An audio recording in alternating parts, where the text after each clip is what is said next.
नमस्कार, मैं अखिलेश पांडे एक बार फिर से आपका स्वागत करता हूं सी न्यूज़ भारत पर। अब वक्त हो चुका है न्यूज़ बुलेटिन का। इस बुलेटिन में बात होगी अमरोहा की, जहां नौगांवा में सड़क हादसे में दो दोस्तों की हुई दर्दनाक मौत। आगे चर्चा होगी महाराष्ट्र की, जहां औरंगाबाद में जगत गुरु रामानंदाचार्य श्री स्वामी नरेंद्र आचार्य महाराज द्वारा रक्तदान शिविर का किया गया आयोजन। और भी तमाम खबरों पर आइए करते हैं विस्तार से चर्चा। अमरोहा जनपद के नौगांवा सादात थाना क्षेत्र में तेज रफ्तार टैंकर ने दो बाइक सवार दोस्तों को कुचल दिया। हादसे में दोनों की मौके पर ही दर्दनाक मौत हो गई, जबकि बाइक के परखच्चे उड़ गए। पुलिस ने दोनों के शवों को कब्जे में लेकर पोस्टमार्टम को भेज दिया है। नौगांवा सादात थाना क्षेत्र के खेड़ा निवासी हारिस पुत्र अमीर हसन अपने दोस्त मोहम्मद नदीम पुत्र नईम अहमद किसी काम से नौगांवा गए थे। वो वापस अपने गांव लौट रहे थे। गांव पीला कुंड के पास पहुंचने पर सामने से आ रहे तेज रफ्तार टैंकर ने अनियंत्रित होकर बाइक को टक्कर मार दी। हादसा इतना भयंकर था कि दोनों युवकों की मौके पर ही दर्दनाक मौत हो गई, जबकि बाइक के परखच्चे उड़ गए। बताया जा रहा है कि टैंकर बाइक सवार युवकों को करीब 1 किलोमीटर तक घसीटता हुआ ले गया और बादशाहपुर में स्थित श्रीराम इंटर कॉलेज के पास जाकर पलट गया। हादसे के बाद लोगों की भीड़ हो गई। उधर सूचना मिलते ही पुलिस मौके पर पहुंची, जहां पुलिस ने दोनों युवकों के शवों को कब्जे में लेकर पोस्टमार्टम के लिए भेज दिया है।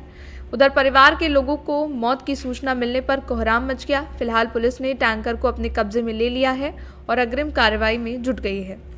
अमरोहा से सी न्यूज़ संवाददाता गौरव श्री माली की रिपोर्ट।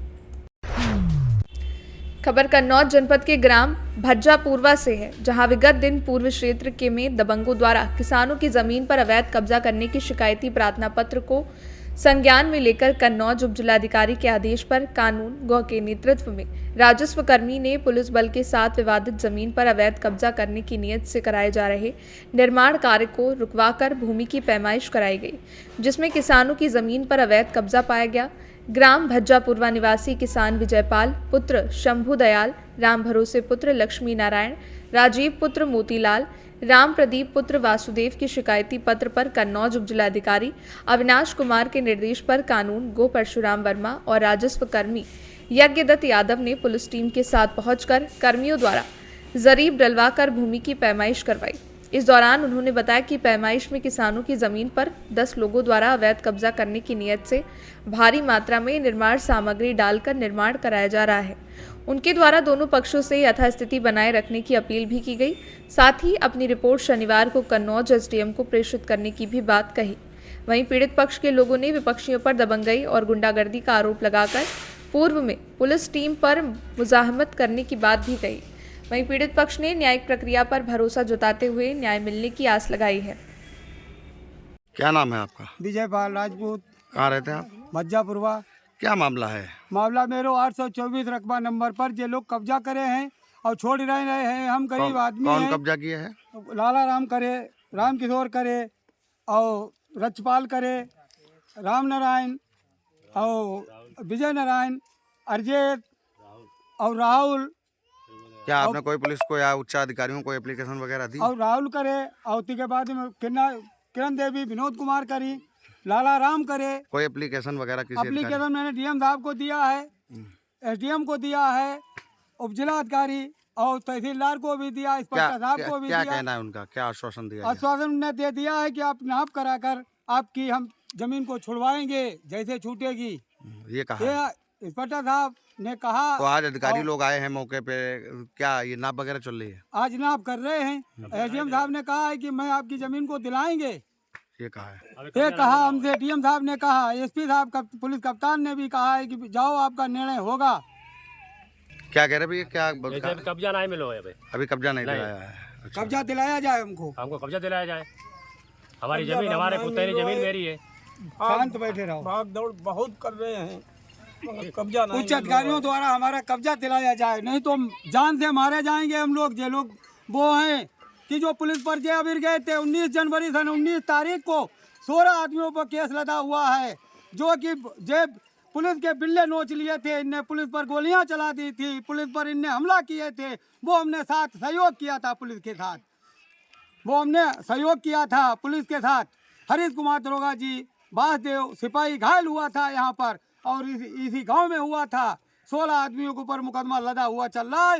ये वही अभियुक्त हैं तो इसमें आपकी जमीन में कितने लोग लगभग साझेदार हैं? लगभग हमारी जमीन में साझेदार हम हिस्सेदार होंगे लगभग 5-6 हिस्सेदार हैं। हमारे पास इतनी है, रहने के लिए भी जमीन नहीं है।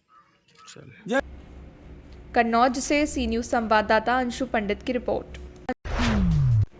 महाराष्ट्र के औरंगाबाद जिले में फुलंबरी तहसील के नगर पंचायत में रविवार को रक्तदान शिविर आयोजित किया गया। उद्घाटन आमदार हरिभाव बागड़े नाना के हाथ से किया गया।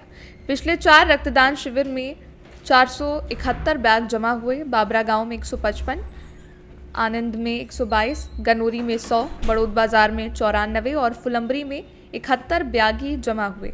इस कार्यक्रम में औरंगाबाद जिले के कर्नल रमेश जी वैष्णव, गणेश सांगले, फुलंबरी तालुका अध्यक्ष अजीनाथ गाड़ेरकर, यमराज राउतराय, बब्बन तारू, गजानन पायगवान, हरि मोरे, डॉक्टर सोहेल बाबेरकर, संदीप मते, उमाकांत ठेंगे, दिनकर भादवे, बाबा साहेब पेहरकर, वसंत दरफल्ले, राव साहेब तांबे, काकाजी फलके, किसन निधाते, संपत मेटे, सुरेखाताई तांबे, कविताबाई, मुक्ताबाई, रघु, संजीवनी पावटकर, फुलंबरी तालुका के पदाधिकारी उपस्थित थे।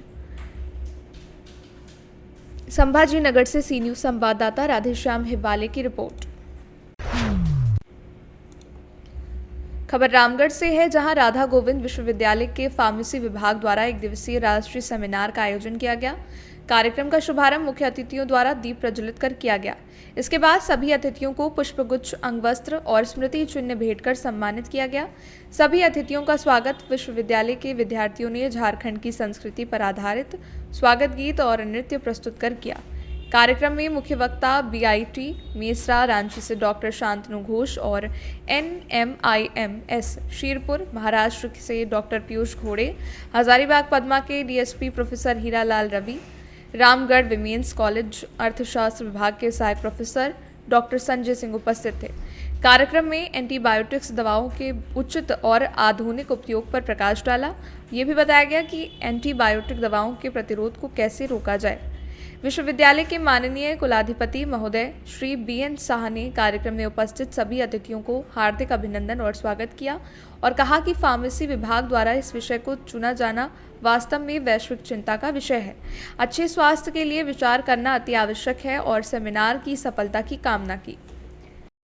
RGU यूनिवर्सिटी के प्रांगण में रेशनल यूज ऑफ एंटीबायोटिक्स के संदर्भ में जो सेमिनार आयोजित किए गए हैं, मैं समझता हूँ न केवल इस संस्थान के लिए बल्कि प्रबुद्धजन, विद्यार्थीगण और पूरे मानव प्रजाति के लिए यह बहुत ही ज़रूरी है, क्योंकि बहुत लोगों को ये पता नहीं होता है कि कितनी मात्रा में एंटीबायोटिक्स का यूज़ करना चाहिए, कितना दिन तक यूज़ करना चाहिए, सही मात्रा उसकी क्या होती है।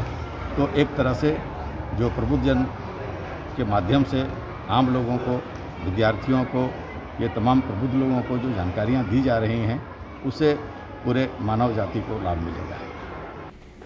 रामगढ़ से सी न्यूज़ संवाददाता राजीव सिंह की रिपोर्ट।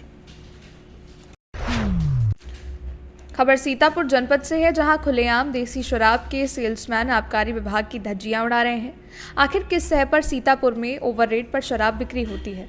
कब तक आबकारी विभाग नींद में सोता रहेगा?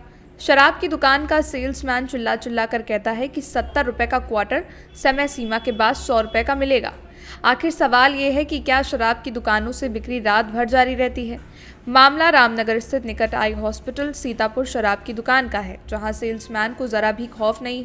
वो ये कहते सुनाई दे रहा है कि बना लो फिल्म, देखना ये होगा कि आबकारी विभाग कोई एक्शन लेता है या फिर सेल्समैन को विधिवत लोगों की जेब पर डाका डालने का कार्य करने की छूट देता रहेगा। सीतापुर से सी न्यूज़ संवाददाता अवनीश की रिपोर्ट। फिलहाल के लिए इस न्यूज़ बुलेटिन में बस इतना ही। देश दुनिया की तमाम खबरों के लिए आप जुड़े रहें सी न्यूज़ भारत के साथ, क्योंकि सी न्यूज़ भारत पहुंचाता है हर खबर आपके साथ, आपके हाथ।